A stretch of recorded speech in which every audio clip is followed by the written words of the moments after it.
Everyone, it's Dr. Judith Briles, and we're back to another awesome sauce podcast. And we've had our guest with us before, but we're going to come back and revisit because a lot has happened in a few years in this scenario that for a variety of reasons. So we're going to get into that, but we're going to get into strategies and tips. But as always, I like to start with a quote from my little book. Nappy, Sassy, Salty Success for Authors and Writers. So it's a boatload of quotes, like 400 of them. So this one is just going to be very simple. If you're dreaming of soaring on social media, you will fail. You might as well go back to sleep. If you're planning it and getting up each day, taking one more step toward your goal, you will succeed.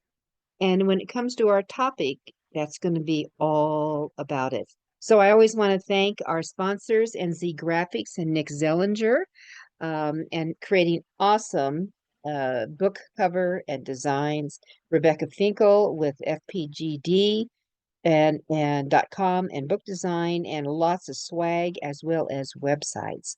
So if you're thinking for your success, you better be thinking branding as you go across the board from the website to what you put out to your social media and even your book covers if they're connected in some way. With that, we have Jane Wood. Jane is an author herself. She has written how many books, Jane, now? I have 7. Okay, we've got 7 really amazing books. And with that she's also in one book that I'm in particular interested is her book called Schools, a niche market for authors. And that's what our topic is today. So Jane is based in Florida and she is I mean she'll probably add more. I met her at the Florida, I think, the Florida Independent Authors. Was that where we connected, Uh, Jane? you're probably thinking of Florida Authors and Publishers, but I think Yes, you did maybe at an IBPA. Have you done could those? be.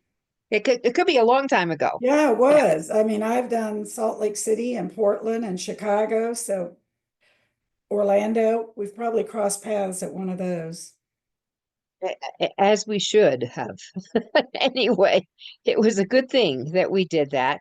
And just going through all the things that will make it work, that will make it soar and make it sing. And I called Jane in desperation when the banning the book started. Mhm. And Florida was kind of at the forefront of that. And I was getting just desperation from other authors. So I use Jane as my truth meter. What is going on there? And it's a lot. So and is she writes fiction. And Jane, your books are for the middle school kids?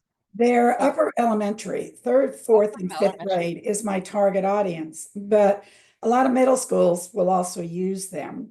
They're Mm-hmm. fiction stories, but I weave history and science into the storylines. Not too Mm-hmm. much history, a little Mm-hmm. bit. But as a former teacher, and I used to teach, I always wanted kids to learn a little bit more history. And a lot of kids don't like to read a social studies textbook, but weave it into a story and get rid of the names and dates and facts and find those little interesting details that they would discover if they traveled to some of these historic cities intrigues them and hopefully gets some of them more interested in history, but certainly reading.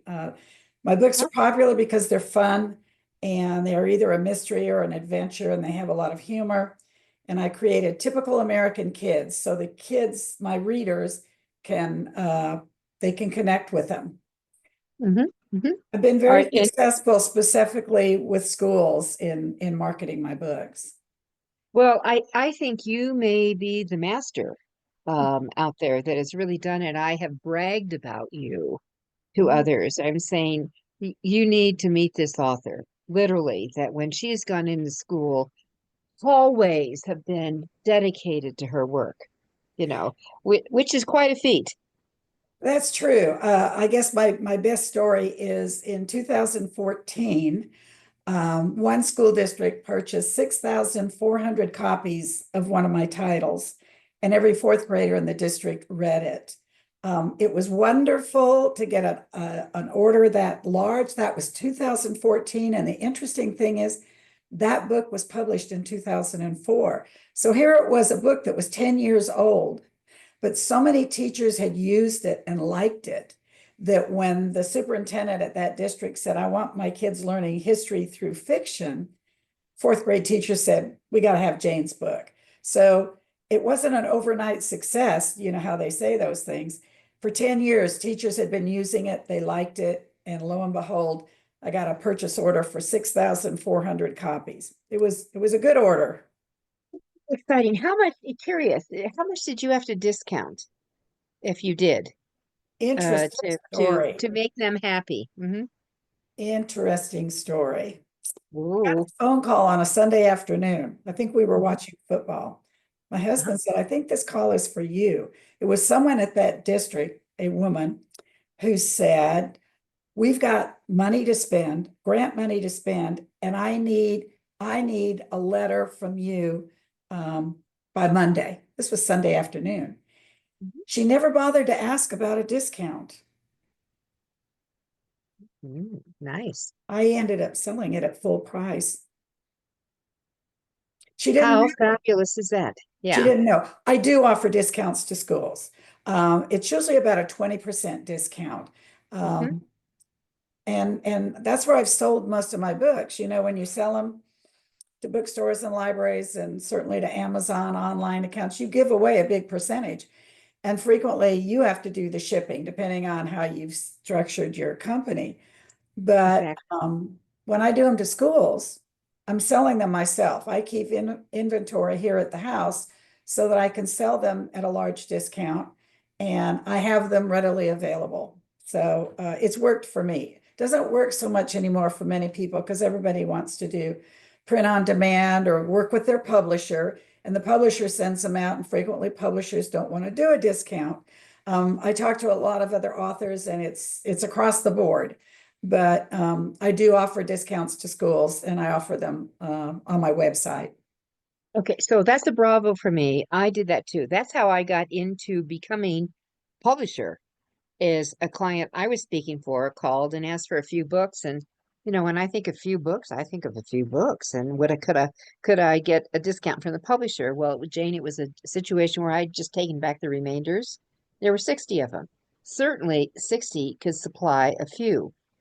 Wrong. They wanted 1,000 books.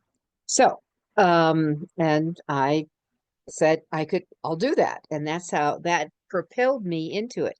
But, going back to the comment that so many are doing the print on demand. Well, there is this thing, listeners and viewers, called author's copy. You can get, let's say you sell your book. Jane, what do you sell your school's book for? What is that retail? That's $14.95. So it's basically, I'm going to round up 15. Sure. Right. So we have that. And I don't know how many pages these are, but it's not 300, I can tell you that. Um, I don't know who lifted my last copy. How many I've bought your book so many times and people walk away with it. It's around 75 pages. It's a very small book. So she's looking at a cost well under $3 a book. Well under $3, somewhere between 2 and 3. So you buy author's copy and you have several cases in your garage. So you can go in and offer that 20% discount from $15. So now we're talking $3. So they're getting the book for 12. Your cost is less than 3, still a reasonable profit. Yes. Reasonable if you're doing it that way. Not so reasonable, say, with Amazon. That is Amazon I'm talking about. Oh, you're talking Amazon. Well, I, I I, do Amazon Advantage, so I end up having to pay the shipping as well. I understand that, but if you might want to do a special edition, and drop it in as a print on demand, Jane, just saying, this is another way to do it. You can get it on the KDP. They will tell you how much it costs. It's going to be truly less than $3. It'll be 2 to 3. in that area. And you just buy them. You Right. just you just buy them. So I can tell you a 400 one of my books. Let's see. Let me see what this baby is. Okay, so this is over 400, just over 400 pages, and my cost is $7. All right, so you just now let's start chopping it back, and Right. I'm saying two, three max. So be strategic, everyone. There are different ways to kind of get around these things if you don't want to pop a gazillion. And I also have an Advantage account, Jane. We're old timers with Amazon, Right. Old school. old school, and going back to that. So we're going to get 40% from Amazon for things that they sell, but now you have to send it to them, or it's got to come from maybe your warehouse, wherever they're resting, for that. So it adds on into the cost. But anyway, so that's one way to do it.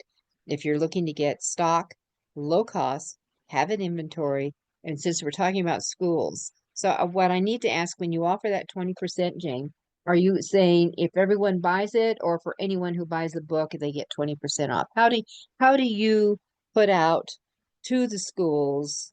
Maybe let's present. I was at Sunday call, and I said, I'd love to have you come in and speak to our students on the 6,000 books I'm going to order from you.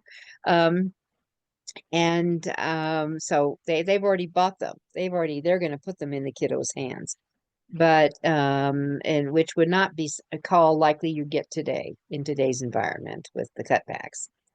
Probably not. Probably not. What I have done with my discounts for schools, in fact, I pulled up, I have printed I have a school discount order form.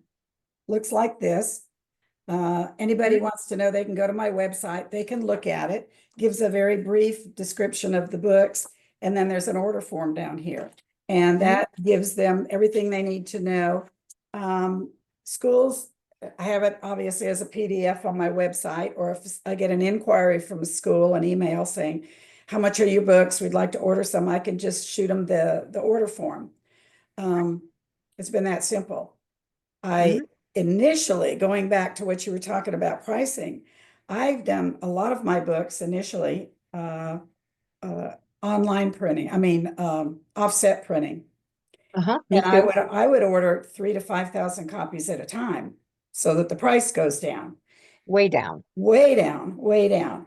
And so that has been one of the keys to me being able to make more profit with my books. Those are the ones that I'm going to take with me to book signings if I go to an event, and I Mhm. go a lot of events, or if I go to schools.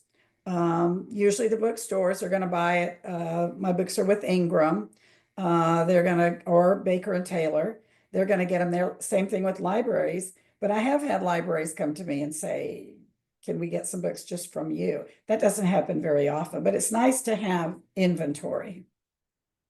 I think so. Oh, I've got pallets with books in my garage. Well, I always have. When I was really on the circuit, I had a lot. I mean, it was stunning how much I had. But now I'm not out there the way I used to be, where I was in 150, days away speaking all over the country. So, but this is a business, I guess I'm going to say to everyone, it's a business. So discounting. So what's the for booking with schools, Jane, is there a time of the year that they most likely do it, or is there so much lead time that is there a common denominator at all?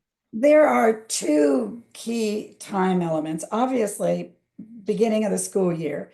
If you're looking to try to schedule an author visit at a school, usually you're going to go through the librarian or the media specialist. They will start planning that in July and August, and they will spend their money, all of it, frequently by September 1st. They've already committed to what they're going to do.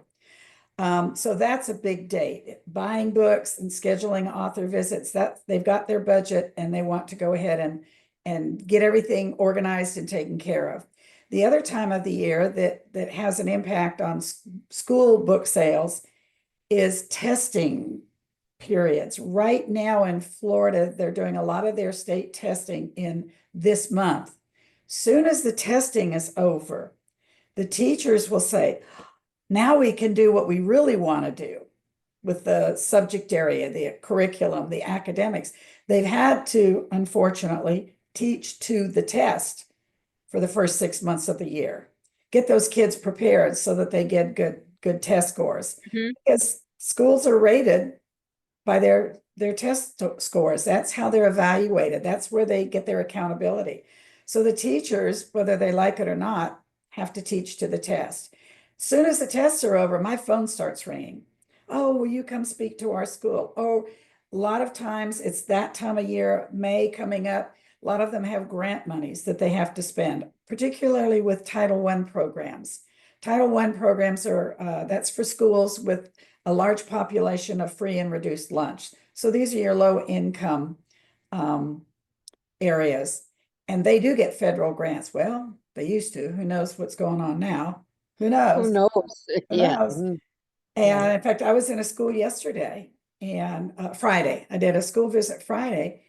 And the media specialist, I send a form home a week before I send them the form about 10 days before my visit. They send it home to the parents a week before. So the students, if they want to buy books, they can buy books at a discount, and then I'll sign the book for them and I'll personalize it to them at the school.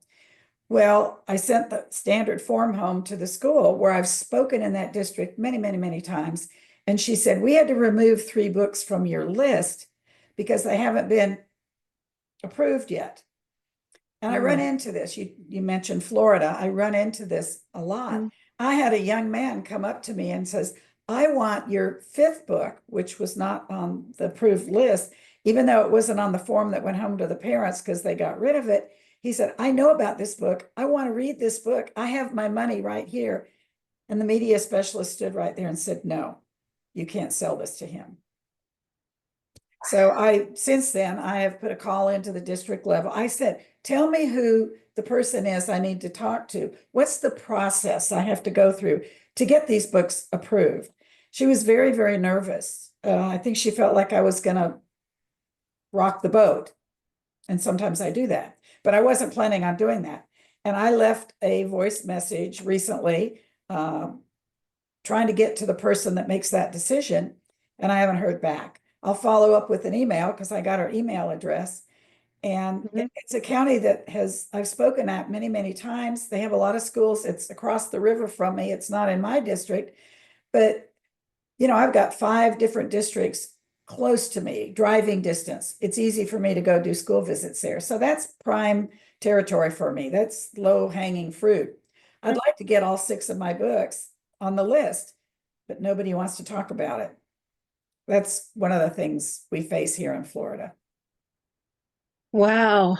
It's exhausting. It kind of outrages me that Oh, this yeah. is still going on, was going on in the first place, um, with this whole arena and the approval process. So, so you haven't heard from this district manager. Would do all states now have a district level It's staff different. approval? And in Or it's Florida, it's different in every district. Every district has a oh, different policy. It would have been wonderful if someone at the state level in Tallahassee had said, all right, we're going to go through and we're going to identify a long list of books that are approved, that are okay. They didn't do that. Luckily, where I live, they have 73 elementary schools that are Title I schools here in my area, over 100 elementary schools. They decided early that they would let media specialists in all the schools read books and then put them on the list. So they have a master list. My books got on there immediately. So I haven't had any problem here with the 106 schools in my backyard. But every district in Florida does it differently. I recently went down to Brevard County, which is Cocoa Beach and down by the Space Center, which actually is where I taught for several years in that district. And an elementary school called and asked me to do a school visit. And I did the same process. I sent her the order form for students. I sent her the school order form. And she told me, just blew my mind, our principal has to read every one of your books before you can set foot on our campus. Oh my goodness. Luckily, the principal read 3 of them and turned it over to the reading specialist and said, if you'll read the other 3, I'm good with that. So I was able to go ahead and talk about my books, sell my books. The principal was asked to read my chapter books. Like, she's got time to do that. It just blows my mind. And I had taught in that district. It really upset me because I had taught there. So I'm curious, why isn't the library, this is kind of the librarian charges? That would This be is logical to me. when the legislation first came out several years ago, what it stated is that every school had to have a committee, and that would consist of the media specialist or the librarian, and it had to be a certified media specialist because in Florida, a lot of schools don't have their own librarian anymore. A media specialist might service 3 schools, or they may not have a librarian at Um, all, and the parents come in and check out books for the kids. So there's no educational library services going to the kids. They don't even have a library. So the legislation read that a committee with the media specialist who is certified, the principal, probably a faculty member, and preferably a parent had to sit on this committee, and they had to read every book that was in the library and approve it. I would go into schools when this first came out, and there would be media specialists where they at their desk you couldn't see them because they had so many books stacked, and they one by one were going through and reading them, and then they could put them back on the shelf. I'd go into schools where they'd put sheets over all the books. This wasn't just in the school library, it was in the classroom libraries. mhm. Well, teachers will go to garage sales and pick up every kid's book they can and put it in their classroom library. You know, they'll go to flea markets, they'll find good deals so that they can just have shelves and shelves of books so the kids can take them home. Couldn't do that anymore unless that book ended up on this list. Fortunately, it took them about a year and a half to get this master list going, at least in my district. And then teachers could just go, or media specialists or teachers could go and say, oh, yeah, I have that one. It's on the list. A bureaucratic nightmare. And the teachers and the principals and the media specialists, they're not paid to do that. They don't have the time to do that. Hmm. So Do you, what the bad do you news was, it came right after COVID. So we went through the hit from COVID, and then we Mhm, got into the book banning, and mhm. there's still principals that are very, very nervous, even things that have loosened up a lot are very, very nervous because they still see that legislation that threatens them. They could lose their certification, they could lose their job. Initially, they could have been fined, and they even had a part in there where they could be threatened with jail time. Principals are nervous. Has anyone, I know we're digressing here. Has anyone said, tried to introduce new legislature to knock it off? I don't think so. It's a very conservative legislature that we have and a very conservative governor, and they're happy with it. We have that very active group here in Florida, Moms for Liberty, that started this whole hullabaloo. And Yeah. so you just have to be very, very careful. It's not just the books on the shelves, it's the content. For example, you have to be very careful because I do history in mine. Well, history is factual. In one of my books, I mentioned slavery and the Holocaust. Uh-oh. Uh-oh. Uh-oh. And I don't dwell on it. Uh-oh topics. I don't dwell on it, but the problem is a student will ask me a question.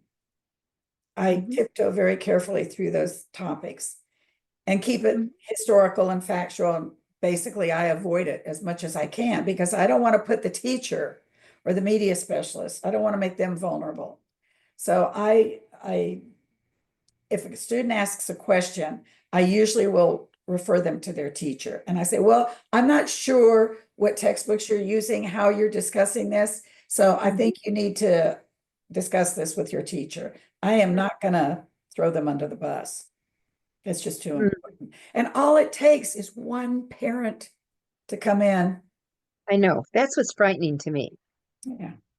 One can put the whole sledgehammer Yeah. in the works. So that's what we have to. Well, let's jump in to a couple of things that I'd love to do once you're hired. And are they paying you a visitation fee, a speaking fee, or in addition to selling the books, or is there a combo, or what are we doing here? There's a combo, all of the above.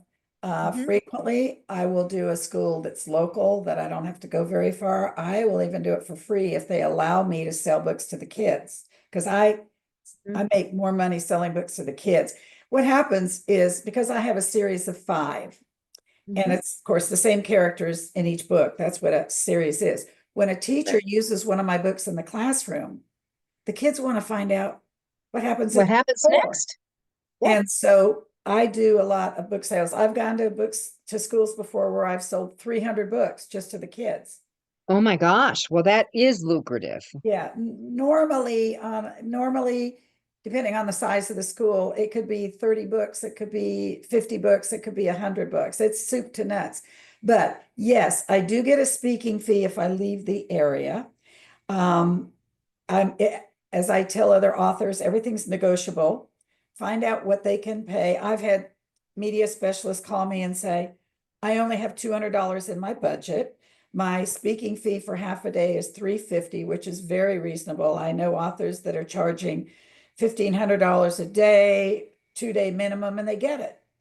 I'm the former teacher. I want my kids reading. I want books in the schools. I don't mind charging $350 for half a day. A media specialist once told me, I've got $200 on my budget. What can you do for that? And I say, can you buy $150 worth of books? I don't care where the money comes from, just pay me. And they say, oh, yeah, because I have a separate line item in my budget. I can buy books and I can pay your speaking fee. Sometimes I will do, I have schools down in South Florida, which I hate going to South Florida. It's a long drive, but I have schools down there that invite me every year. They buy a lot of books. One school buys 100 books in September. So all the kids get their own copy. They pay my fee, they pay my travel expenses. So what I do is then I double, triple book. When I'm going to drive all the way down there, I'm going to find another school that I can do. It means spending an extra night. But once you've got them excited about your books and they're going to invite you back every year, it works.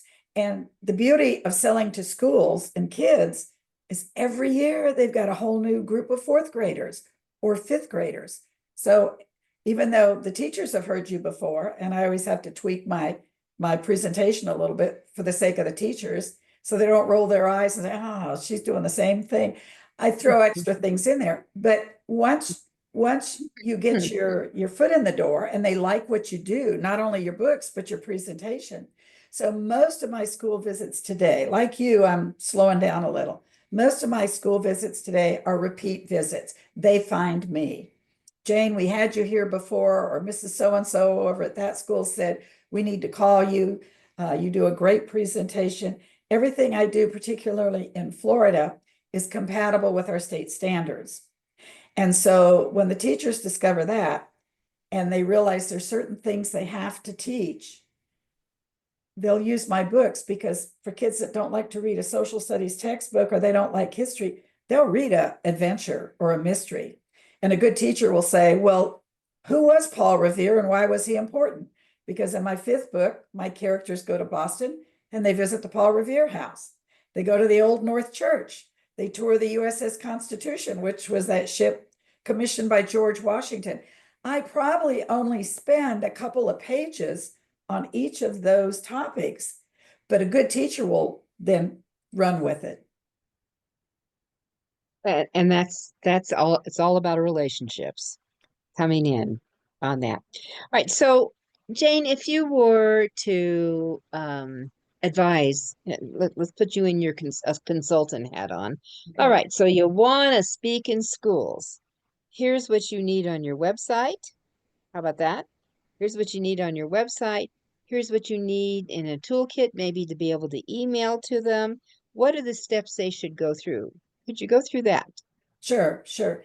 The first and most important thing about marketing and selling to schools is your book has to have educational value.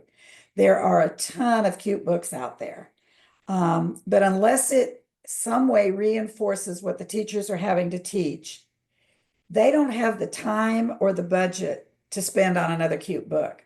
So if you're writing a book, it hasn't been printed yet, look at how it fits into whatever the curriculum is. And we're not just talking math, science, English, social studies. You can get into space, you can get into the environment, you can get into health, you can get into sports. There's so many topics that touch on what is being taught in the schools that you need to take that topic and figure out how to market that to the schools. I do that in a number of ways. I have all kinds of teacher resources on my website, which they can Oh, access for free, or I can send a PDF to them or a Word document. For people that don't have an education background like I have, at minimum, you can do vocabulary words and discussion questions. Vocabulary words, you look at your book and you see, are there any words in here that might trip up a student at whatever age level? You can usually figure that out. Do a list of vocabulary words. The teachers, this makes it so teacher friendly. On Sunday night, when she's getting ready to talk about your book, she doesn't have to go and reread it and look at, okay, what do we need? She's got vocabulary words she can discuss. She's got discussion questions. I put them in order so that as they're going through chapter 1, 2, 3, I've got those questions there. You can get a lot more detailed on standards. And the way you learn about standards is you go to your Department of Education at your state and look at what the standards are for any grade level, say social studies, 4th grade, science, 5th grade.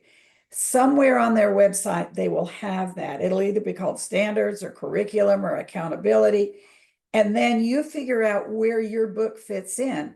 That's who you're gonna, those are the teachers you're gonna market it to.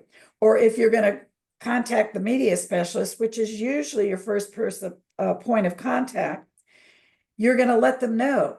My book, Lost in Boston, is very compatible with the 5th grade curriculum in Florida because that's where they studied the American Revolution and the founding of our country. I can say that. And by the way, if you go to my website, I have a list of vocabulary words, discussion questions, another recommended reading list of other books from that era, for that genre, for that age group.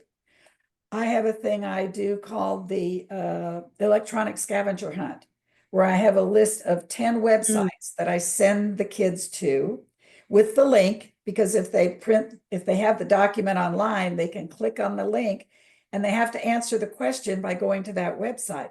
Obviously, the website is about the same topic the book was about. I have a book called Trouble on the St. Johns River that has manatees and sea turtles in it. It has an environmental theme. I perfect. send them to the Save the Manatee Club website. The kids dig in there and put information in there that I think it would be useful for them to know. Sometimes it's just fun and quirky.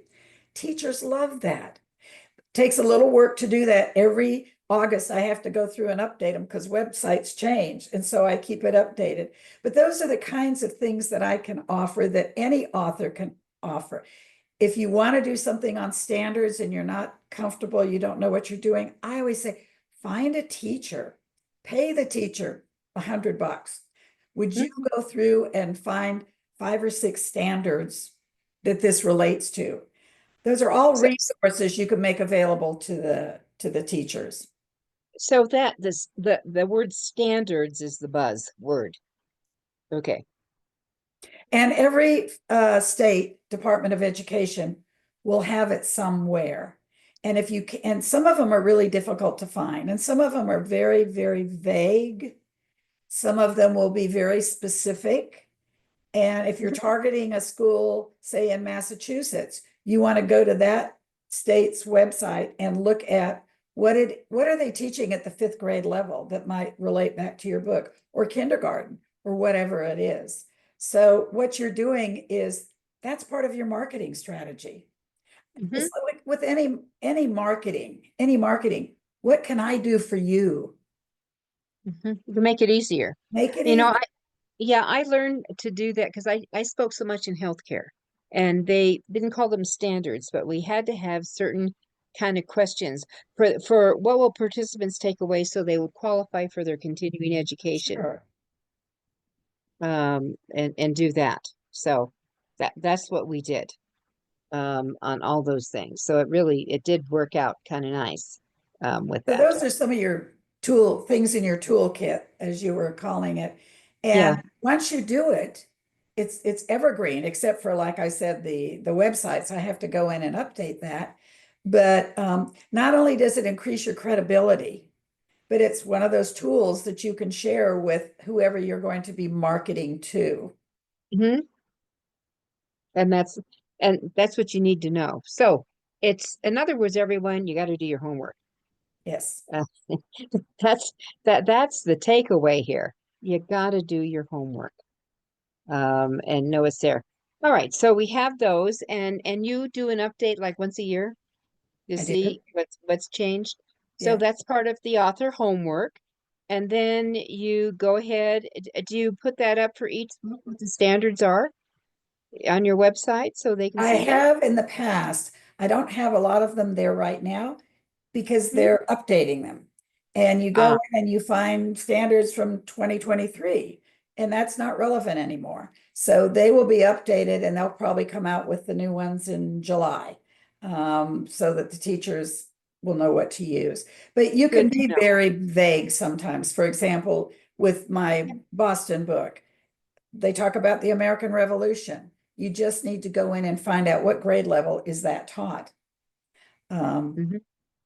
it's doing a little homework and digging. And always, always, always go ask a teacher. Find a teacher that you think, well, this book is going to be perfect for 2nd grade, I think. Go find a 2nd grade teacher and say, you know, would you look at this? And people love to be asked for their advice. Ask for their advice. I need your advice. Would you look at this and what do you suggest? It works. Absolutely. And I love the idea to honor them also, that paying them $100, can you be my consultant and Yeah. pay them $100? Because they're going to turn around and spend it for the classroom again anyway. So but pulling that into it. Yes, definitely. And then you've already said it. Marketing is all about connections and relationships. And so once you get a good connection, and I always tell, if a media specialist raves about, oh, I loved your presentation. I just did 2 schools in Oh, South Carolina, mhm. and the media specialist said, will you come back next year? And I Uh-huh. said, of course. And I said, will you do me a favor? And she said, what? I said, will you tell your friends? Because they talk to each other. And Absolutely. if I'm going to go up to South Carolina, which is where my grandkids live, and I happen to go up there and schedule the school visit, now I can go back again. And I want to go for more than just 1 or 2 schools. I'd rather do multiple schools because you're selling more books, you're reaching more kids. As a former teacher, I will tell you, my big passion now is not so much about sales, it's about getting kids reading. The research shows that if kids aren't reading on grade level by third grade, we lose them. And there's I all need to kinds of research out there to justify that. So I I really am, love this. Kids aren't reading by third grade. Game over. yeah. Go to the Annie B. Casey Foundation, which does a lot of research on education. Go to the Federal Department of Education website. Well, maybe they're not there anymore. I mean, But what's Anna what? Annie B. Casey Foundation. I think it's ANNE. ANIE and CASEY. Yes, Foundation. Okay, great. And there's other places that do the research, reading organizations, but they're all consistent in saying if these kids aren't reading on grade level by the time they leave elementary school, we lose them. And then we get to deal with, because if they're going to drop out or they're not successful, certainly they have bad self-esteem. They're bored in school. They can't do their other subjects. They drop out. Then we as a community, we get to pay. We can pay now or we can pay later. We have crime, we have drugs, we have safety issues, and then we can pay for unemployment, housing, childcare, healthcare, because they can't get as good a paying job as they would if they graduated from high school. I mean, it's just a vicious cycle. Wow. And That's there's a lot of I get it. research to back that up. Oh no, I totally believe it.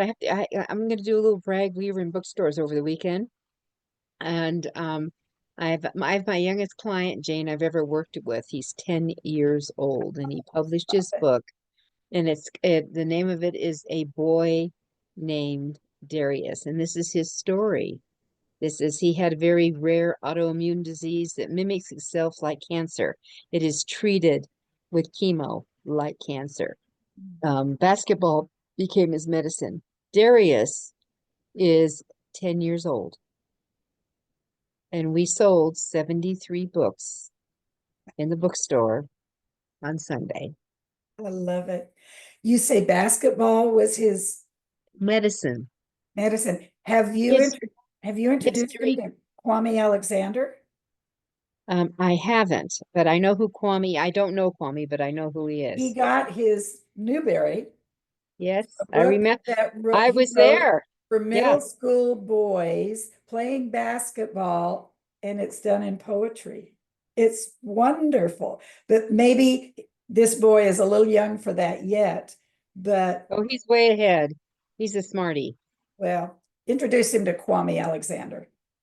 So that I know I had one of the people who was in the store took a picture with him because she happens to be knows Bill Bradley, former Oh NBA player, yeah, yeah. and is sending it to him with his book on Oh, that. I get mean, that you never, endorsement.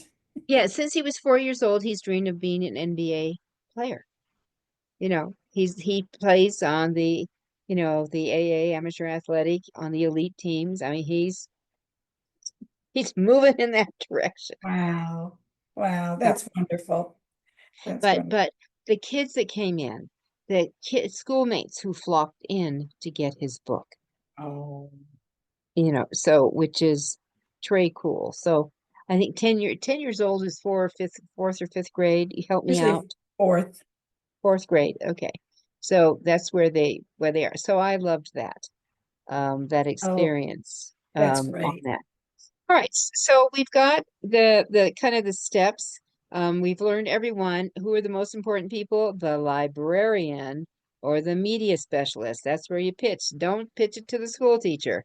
Don't pitch it to the principal. You got to go through this avenue. Did I hear that clearly? That's correct. If there is a media specialist there, sometimes teachers will contact you. And if they do, and they say, I've got your book and I'd like you to come speak to our kids, how do we go about that? And I will either deal with them directly, but frequently I will suggest, why don't you suggest this to your librarian or your media specialist? Because they do that and they know all the ropes. Hmm. Sometimes the teacher just wants to take control of it. But if I'm going to be cold calling anybody about getting an author visit, I don't do a lot of that anymore. But my husband and I travel a lot, and frequently I want to speak at a school so I can help write off part of my trip. I will cold Of call the course. media specialist. And it's worked very effectively for me over the years. I Mhm. I haven't paid for a plane ticket. My book company pays for the plane ticket because I usually will schedule either something in a library, something in a school, a book signing at a bookstore. Um, as long as I'm gonna make sure I did something there. I'm not just gonna cheat. I'm paranoid about getting audited by the IRS. So I keep notes and names and dates of when I did something so that, if I get audited, it's legit. But yeah, I will deal mostly with media specialists and librarians. That's their That job. will do that.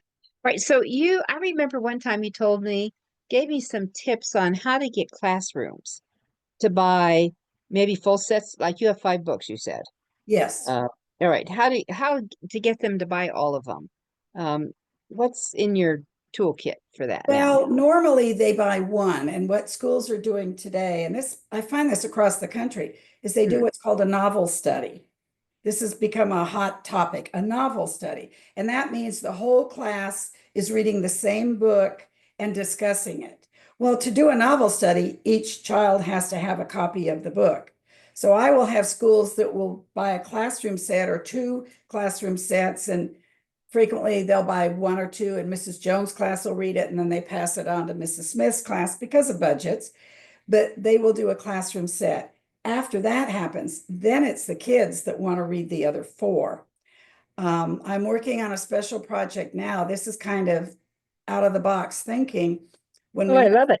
when we went through the COVID, then we went through the banned books. I thought, how am I going to get books into schools, particularly Title I schools? So I came up Mhm. with a program called Get Kids Reading. And I pitch it to small businesses, individuals like parents or grandparents, and civic organizations where they can sponsor a classroom set of books, 25 books for $200. It's very affordable. Um, we have a wonderful organization here in Jacksonville that does great things with reading. They do a fundraiser every year. I've gone to them. They're asking for $5,000, $10,000, $25,000 from the corporate community, and they get it, and it's great. But what about a small business or a civic organization or a grandparent? Says, I just want to do something. $200 is very affordable. So I've been on the But that, speaking. but Jane, your books are $15, so 200 No, books. you asked about this book is 15. My books Oh, are oh, oh, 8.99. oh, These $10. books are Okay, 8.99. And I got sell it. them for 8. So 8 times 25 is 200. And so I go on the speaking tour and I give a little bit of the speech that I gave you about if kids aren't reading by third grade, we can pay now or we can pay later. I have right now two Rotary clubs. Each of them are sponsoring 8 schools. I had a Love it. I had a State Farm agent wanted to do 2 schools in his district. I had a grandparent that said, I want to do a school where my kids went to school, even though they're grown and married now, they had a very good education. I want to give back. I have a church that adopts a Title I school, and they give them turkeys at Thanksgiving and they give them Christmas gifts. Yep. They bought a classroom set of books. So this is another way that fulfills my mission of getting kids reading, and particularly in those Title I schools. But it also gives people, whether it's an individual or a small business or a civic organization that says, well, we'd like to do something. And those civic organizations, they have budgets and they're going to have a certain amount of money that goes to education. Hmm. Oh, literally, I have two of those groups that are doing 8 schools each. So I love that idea. I just kicked I it. love that idea. I just kicked it off last year, and it came to me through a school board member who's a friend of mine, and he encouraged me to do this. He endorsed it. He even showed up at some of the schools when we presented the books and gotten the photo op, which is great for the small business, for the civic organization. They're going to put it up on their website. It's a win-win-win. It's a Mhm. win for the schools and the kids. It's a win for the sponsor because they Mhm. feel like they've done something, and they have. And it's a win for Jane Wood. All of the above. So I can't believe we have like 10 minutes left, Jane. Oh, So it's, I know it's gone fast. I mean, you've mentioned post-COVID. We're still in banned book. There's because one person can trigger a banned book, whatever their ulterior motive is. But they do it. So what kind of additional or I mean I love the ideas you've thrown out here. Book sales opportunities should today's children's author be thinking about? there are a lot of things related to other education contacts. Number one, you can do virtual school visits, and I've done them with schools in India and Spain and all over the world. I can do them certainly anywhere in the country. There's after school programs, extended day, after school programs. I have gone to a school before and they have a separate budget. They have money to spend to pay a clown to come in and talk to the kids, or the balloon man who does all the cute little things. They have budget for that. And some of them want you to bring books. And I've had them buy a set of books and they'll do it at grade levels. The fourth graders are reading this book, the fifth graders are reading that book. And then I'll go in and I'll talk to them, and the kids can ask me questions. I don't do the same standard classroom visit that I do, but they can ask me questions, and they've met the author. So after school programs and extended day programs, they have a separate budget and they're looking for things. Schools do festivals every year. They do their fall festival. They do a Christmas thing. They have literacy nights. Read Across America is a thing that all schools do. I think they just did it last month. They have the Dr. Seuss birthday every year that they celebrate. So there's events going on at the school. If you just go online and look at websites or keep your ear to the ground on what's going on, most schools on their website will list their calendar of events. You need to do it in advance. You can't look at it and say, oh, next week they're going to be doing this, I'm going to call the school. So what I do is keep a running list. I know when these things are going to come up, and I hit them up 2 or 3 months before. I ask if I can be a speaker. PTA meetings, they love to have you come in and talk about reading. You can always do a back of the room sales.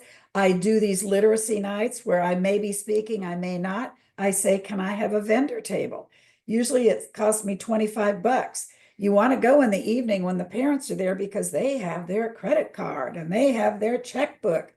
And if you've done an event that day at the school and then you say, can I come in this evening? The kids are coming with it. Mom, we heard her talk. I want to get the books. Think about school calendars. Think about what they're doing. Those are all opportunities for selling books.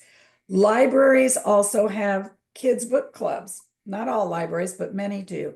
A lot of schools now are doing a half a day Wednesday once a month or every other week. They do that here in Florida, and I've seen it in other states.